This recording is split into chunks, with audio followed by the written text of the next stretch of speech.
It began as an unverified whisper inside Buckingham Palace's private legal corridors, an old document tied to Queen Elizabeth II's personal jewelry vault. But when aides noticed King Charles III requesting a sealed review of inheritance protocols involving Meghan Markle, silence turned into alarm. What was meant to remain buried inside the royal archives suddenly resurfaced, and with it, a name that the palace was not prepared to confront. Before we go deeper into what this really means for the royal family, make sure to subscribe so you don't miss a single update. Inside Buckingham Palace, the atmosphere reportedly shifted the moment the request was logged into the inheritance review system. According to internal whispers, this was not a routine administrative check. It was something far more sensitive, something tied directly to sealed instructions left behind in Queen Elizabeth II's private allocation files, documents long treated as untouchable within the royal archives. Those familiar with the structure of royal legal governance suggest that even the slightest movement around such records signals a deeper institutional concern. Various interpretations of the situation describe King Charles III as ordering a discreet but unusually focused audit of royal heirloom distribution pathways. Not just a review of items, but of eligibility itself, who is allowed access, who remains excluded, and under what interpretation of working royal status such privileges are defined. It is within this tightening framework that Meghan Markle's name reportedly surfaced in internal correspondence, flagged not as a conclusion, but as a question that demanded clarification. Palace lawyers, operating under strict confidentiality protocols, were swiftly brought into a closed advisory loop. Sources close to the administrative structure of the monarchy suggest that discussions were framed in highly procedural language, yet carried an unmistakable weight. The phrase jewelry succession irregularities began circulating quietly among select staff, never officially confirmed, never openly denied, but enough to shift the tone of internal conversations. At the heart of the matter, according to those familiar with the duchy-linked governance structures, lies a deeper historical thread: the way royal jewels are not simply personal heirlooms, but assets embedded within trust frameworks, layered with tradition, legal instruction, and symbolic authority. It is this overlap between sentiment and structure that has, in rare moments, triggered institutional recalibration within the monarchy. And as the inquiry widened behind closed doors, one detail reportedly sharpened the urgency of the review: the realization that this was not just about documentation, but about interpretation, about how legacy is defined when written words from the past collide with the realities of the present. But what triggered this sudden review was not routine. It was tied to one of the most symbolic royal heirlooms ever locked inside the Crown's private collection. The pearl and diamond choker of Queen Elizabeth II was never just jewelry, it was a symbol of continuity, worn during state moments that defined a generation of monarchy. Now, according to palace whispers, it sits at the center of a hidden inheritance clause that few have ever seen. And if interpreted a certain way, it could reshape who is allowed access to the most sacred royal assets. The silence inside royal archival circles reportedly deepened the moment this particular piece re-entered discussion. This was not an ordinary ornament in the Crown's vast collection. According to various interpretations within palace trust records, the choker belonged to a rare category of non-disposable ceremonial heirlooms, objects not meant for casual passage between family members, but bound to the continuity of the monarchy itself. It had appeared at state receptions, diplomatic banquets, and moments where the crown needed to project stability in an uncertain world. Every appearance carried weight. Every use reinforced its meaning. Insiders whisper that its storage within the crown jewels' controlled private vault system was never questioned until recently. Because unlike other items of royal adornment, this piece was not simply assigned, it was governed. And governance, within the monarchy's layered legal architecture, always leaves behind traces of interpretation. That is where the tension began to form. Various interpretations of Queen Elizabeth II's private instructions suggest that certain heirlooms were governed not just by tradition, but by carefully structured clauses embedded within trust documents. These clauses, written in formal legal language decades ago, now sit at the center of modern debate. The question is no longer about ownership. In a simple sense, it is about eligibility, continuity, and the meaning of working alignment with the institution itself. It is within this context that Meghan Markle's name reportedly surfaced in legal discussions, not as a confirmed beneficiary, but as a point of contested interpretation. Some archival advisors are said to have raised concerns about whether any extension of access beyond the traditional working royal framework could stand under the original intent of the late Queen's governance structure. Others caution that such readings risk overreach, turning ambiguity into exclusion through hindsight rather than instruction. Palace archivists, operating in the quiet discipline of preservation rather than politics, are said to have expressed growing concern about reinterpretation risks. Once a clause is read through a modern lens, they warn, it can shift meaning entirely, transforming symbolic intent into procedural restriction. And in a system where symbolism carries as much weight as law, that shift is never minor.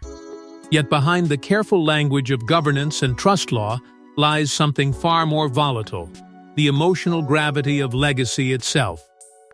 Because the choker is not just an artifact, it is a memory cast in pearls and diamonds, tied to the image of a queen who embodied continuity for over 7 decades.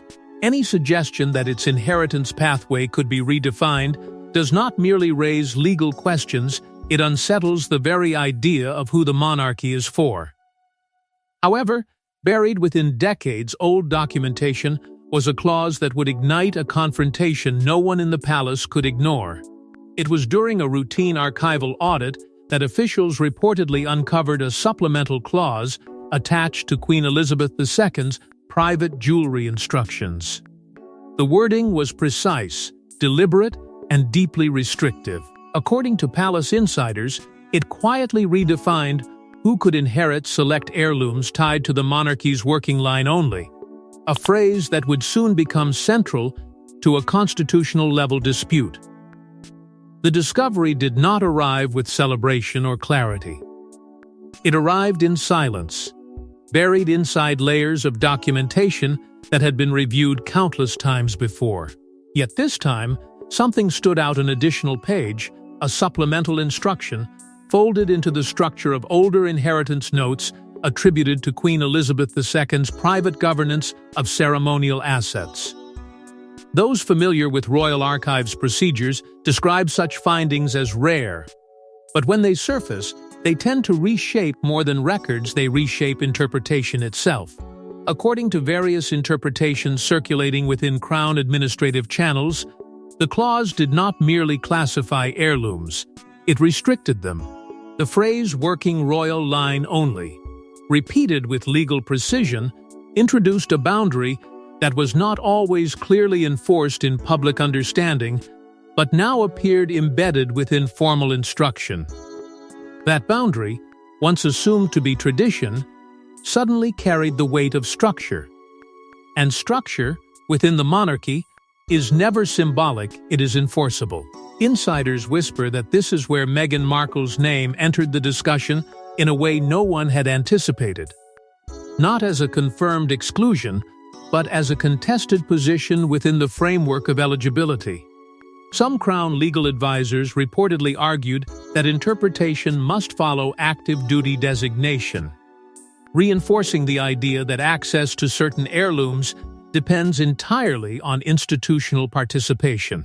Others warned that applying such a reading retroactively could create unintended fractures in how royal intent is understood. As debate intensified, references to the Royal Archives and the Red Box documentation system reportedly became central to the conversation. These were not casual archives, they were the backbone of royal decision continuity, where every instruction from Queen Elizabeth II had been preserved with near-sacred precision. The fact that a supplemental clause had remained unnoticed for so long raised uncomfortable questions about how much of the monarchy's legal memory still remained fully understood.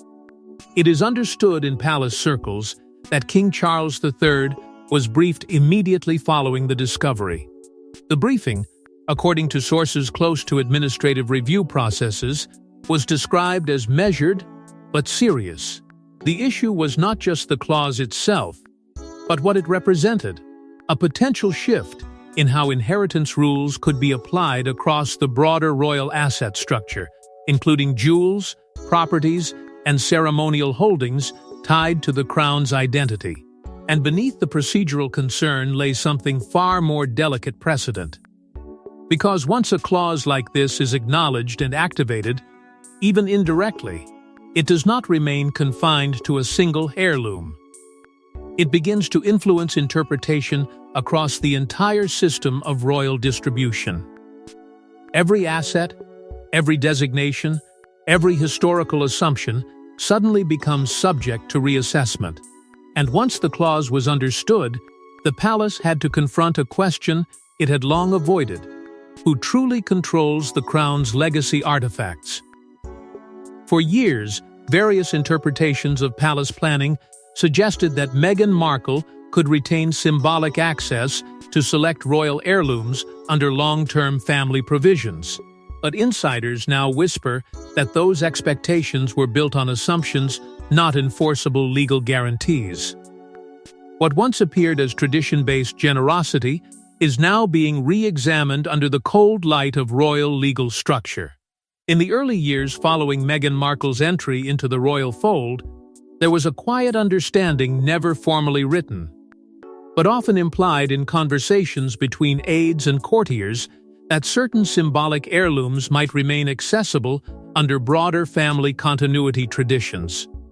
Within palace culture, tradition often carries as much weight as law, and that blurred line created a sense of assumed permanence. But as various interpretations now suggest, what was once seen as generosity may never have been legally binding in the first place. The distinction between tradition and enforceable royal trust structures has become the central fault line in this unfolding reassessment. Palace legal advisors, according to internal whispers, have been forced to revisit post-2020 restructuring decisions that redefined working royal roles. Those changes, made during a period of institutional recalibration, did not just affect public duties, they quietly reshaped how eligibility itself is understood. And within that shift, previous assumptions about access began to lose their foundation. Staff closer to administrative documentation reportedly describe a growing confusion between what is symbolic inheritance and what is legal inheritance. The two were once treated as overlapping concepts within the broader culture of the monarchy. But under renewed scrutiny, they have become sharply divided.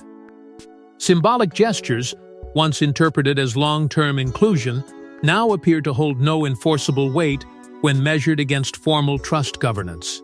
It is within this uncertainty that private correspondence reportedly began to surface documents that suggest Meghan Markle's eligibility was always conditional, tied not to sentiment or family proximity, but to institutional alignment and active royal status.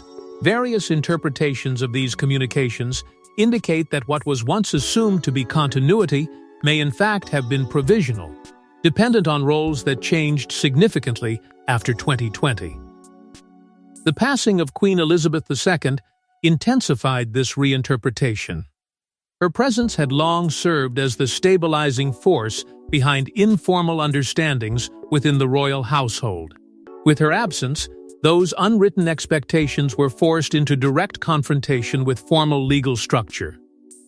What remained were documents, clauses, and governance frameworks that did not adjust to emotion or legacy sentiment, only to written instruction. As this shift unfolded, tension reportedly grew between the Sussex camp and palace legal advisors. Different readings of intent began to emerge, one rooted in perceived tradition and family unity, the other grounded in institutional definition and legal clarity. The gap between those perspectives widened, not with public confrontation, but through increasingly rigid internal interpretation. And as expectations collapsed under legal scrutiny, King Charles III was forced to make a decision that would redefine the entire inheritance framework. Facing mounting legal ambiguity and institutional pressure, King Charles III reportedly authorized a direct intervention into the jewelry inheritance framework tied to Queen Elizabeth II's personal collection. It was not framed as punishment, but as clarification. Yet insiders suggest the move effectively changed Meghan Markle's standing in relation to one of the monarchy's most emotionally significant heirlooms. The decision, according to palace-adjacent interpretations, did not emerge as a sudden act of authority, but as the culmination of weeks of escalating institutional unease. Within the framework of royal governance, such interventions are rarely personal. They are presented as structural corrections, designed to preserve the integrity of legacy systems that stretch across generations. King Charles III, facing both legal complexity and internal pressure, is said to have approved a formal review of how inheritance rules were being applied to Queen Elizabeth II's private jewelry collection. Various interpretations of internal briefings suggest the language used was deliberately restrained. Officials did not describe it as exclusion or removal, but as clarification of royal intent. Yet in the language of the monarchy, clarification often carries consequences more impactful than direct action. It reshapes understanding without altering the appearance of continuity, allowing the institution to evolve while maintaining its external composure. The Crown Estate and private legal counsel were reportedly consulted in parallel, ensuring that both symbolic and financial dimensions of the inheritance structure were considered. This dual-track review reflects the monarchy's long-standing approach to sensitive matters, balancing emotional legacy with procedural certainty. Within those discussions, Meghan Markle's eligibility was reassessed, not in isolation, but as part of an updated interpretative framework tied to post-2020 role definitions and working royal criteria. Queen Elizabeth II's legacy documents, long treated as fixed reference points, were revisited with renewed scrutiny. According to insiders, the focus was not on altering intent, but on aligning interpretation with current institutional realities. However, as various legal perspectives emerged, concern grew that even subtle reinterpretations could set precedent, one that might extend far beyond a single heirloom and into broader questions of access, entitlement, and royal classification. Palace aides reportedly described the atmosphere during this period as procedural but tense. There was no open confrontation, no dramatic exchanges, only a steady tightening of administrative focus. Every document reviewed, every clause re-examined, carried implications that extended beyond its immediate context. Because within the monarchy, precedent is not just history, it is instruction for the future. And once the decision was set in motion, the machinery of the palace moved swiftly into enforcement mode. Within hours of the decision being formalized, a series of internal restrictions reportedly activated across the palace's administrative network. Access to documentation referencing Queen Elizabeth II's pearl and diamond choker was tightened, and inheritance tracking systems were updated. What followed was described by insiders as a legal lockdown designed to prevent reinterpretation or informal claims from escalating further. The shift was not loud. It did not announce itself with ceremony or public acknowledgement. Instead, it unfolded through quiet administrative changes, permissions adjusted, files reclassified, and digital access pathways narrowed across multiple layers of the royal record system. According to various interpretations from palace-adjacent sources, this was a coordinated effort to ensure that no single document, clause, or historical note could be pulled out of context and used to challenge the updated inheritance framework. Access to crown jewelry inheritance records, particularly those connected to Queen Elizabeth II's private collection, was reportedly restricted to a smaller circle of senior advisors. These were not casual adjustments. They represented a tightening of informational control at the highest level of institutional governance. In the monarchy, where continuity depends on controlled interpretation, access is not just convenience, it is authority. Internal systems responsible for tracking royal assets were also updated in parallel. These systems, often invisible to the public, serve as the structural backbone for managing heirlooms, ceremonial items, and trust-linked properties. By reinforcing classification rules, especially those tied to the working royal designation, the palace effectively redefined the boundaries of eligibility without needing public declaration. The structure itself became the statement. Legal teams, working in close coordination with Crown Estate and Treasury-linked offices, were reportedly instructed to focus on one central objective: prevent unauthorized claims or reinterpretations from gaining momentum. It was not about confrontation, but containment. Every document, every potential ambiguity, every historical footnote was treated as a possible entry point for dispute if left unguarded. Within archival departments, access limitations grew even stricter. Only senior advisors with direct authorization were allowed to review sensitive inheritance materials tied to Queen Elizabeth II's legacy assets. This narrowing of access was described by insiders as both protective and corrective, a way to ensure that interpretation remained aligned with current institutional understanding rather than fragmented historical reading.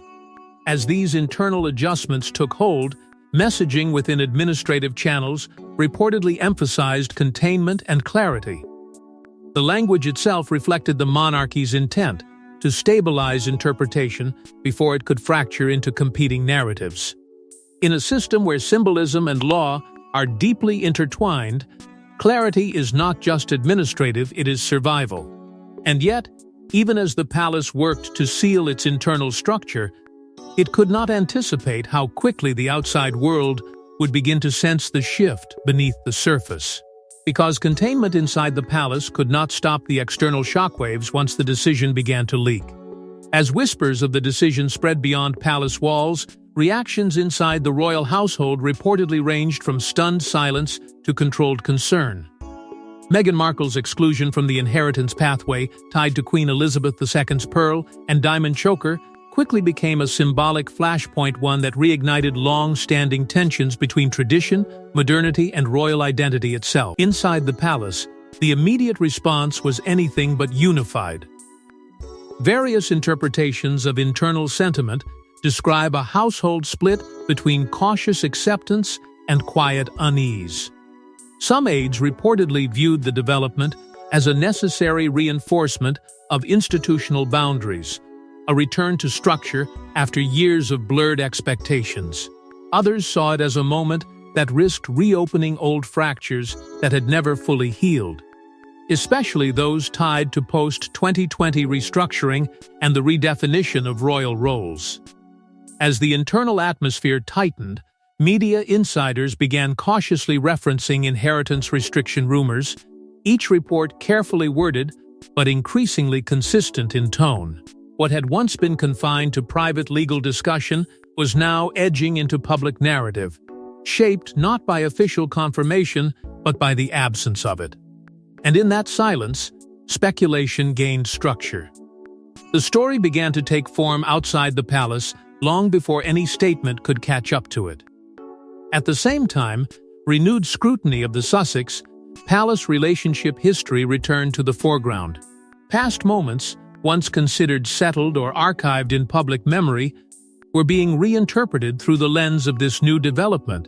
Every previous disagreement, every structural shift in royal duty, and every departure from working royal protocol was now being re-examined as part of a longer unfolding pattern. Not as isolated events, but as connected threads in a broader institutional narrative. Public perception quickly followed. The idea of inheritance, once viewed as private tradition, was now being discussed in terms of exclusivity, access, and identity. Various interpretations circulating in commentary circles began framing the monarchy not just as a family, but as a controlled system of legacy distribution. And within that framing, Meghan Markle's exclusion became more than a procedural outcome, it became a symbol. Throughout this escalation, King Charles III reportedly maintained formal silence on the specifics. No confirmation, no clarification, no direct engagement with the circulating narrative. Instead, advisors close to the administrative core focused their attention on reputational containment strategy, ensuring that institutional messaging remained stable even as external interpretation grew increasingly volatile. But beneath the surface-level debate over tradition versus modernization, something deeper was taking shape. The monarchy was no longer simply responding to controversy, it was adjusting its internal architecture of control, carefully recalibrating how legacy, access, and authority would be defined moving forward. Yet beneath the public noise, the monarchy was already transitioning toward a new structure of control and legacy preservation. In the aftermath, the palace reportedly moved toward a stricter, more codified framework for royal heirlooms, one that emphasizes service, duty, and institutional alignment over personal affiliation. The decision surrounding Queen Elizabeth II's pearl and diamond choker became more than a single exclusion. It became a defining moment in how the monarchy intends to protect its most sacred legacy moving forward. What followed was not simply an administrative adjustment, but a structural recalibration of how inheritance itself is understood within the royal system. Various interpretations from inside advisory circles suggest a deliberate shift toward formalized governance of heirlooms, where access is no longer guided by proximity or sentiment, but by clearly defined institutional criteria. In this new framing, legacy is not inherited through emotion, it is assigned through duty. The principle of the working royal was reportedly reinforced with renewed precision, becoming less of a flexible tradition and more of a strict operational boundary. Those within the institution described this as a quiet but decisive tightening of eligibility, where symbolic belonging alone no longer guarantees access to the crown's most sensitive cultural assets. It is a shift that transforms identity within the monarchy into something measured not by lineage alone, but by active service and sustained institutional presence.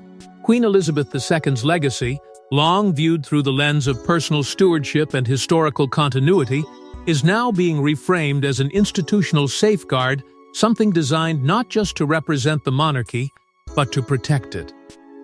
Under this interpretation, items such as ceremonial jewelry are no longer treated as personal or familial possessions in the traditional sense, but as constitutional symbols embedded within the structure of the crown itself. King Charles III, according to palace-adjacent accounts, now stands positioned as the transitional enforcer of this evolving structure. His role is described not as creator, but as custodian of recalibration responsible for ensuring that inherited ambiguity is replaced with defined governance. In this phase of transition, authority is expressed not through expansion, but through consolidation, where clarity becomes the highest form of control. The long-term impact of this shift is already being discussed in terms that extend beyond a single dispute or individual. It reaches into the broader question of how royal roles are defined, how privileges are allocated, and how the boundary between family and institution is maintained. What was once fluid and tradition-driven is now being reshaped into a system where structure outweighs sentiment at every level. Even within internal discussions, the closure of this chapter is framed not as exclusion, but as preservation, an attempt to stabilize the monarchy's future by tightening its interpretative boundaries. The language used is careful, but the implication is unmistakable. Continuity requires control, and control requires definition. And in that quiet restructuring, the palace did not just protect a jewel, it redrew the boundaries of royal belonging itself. Thanks for watching. Please don't forget to like and subscribe, and we will see you in next one.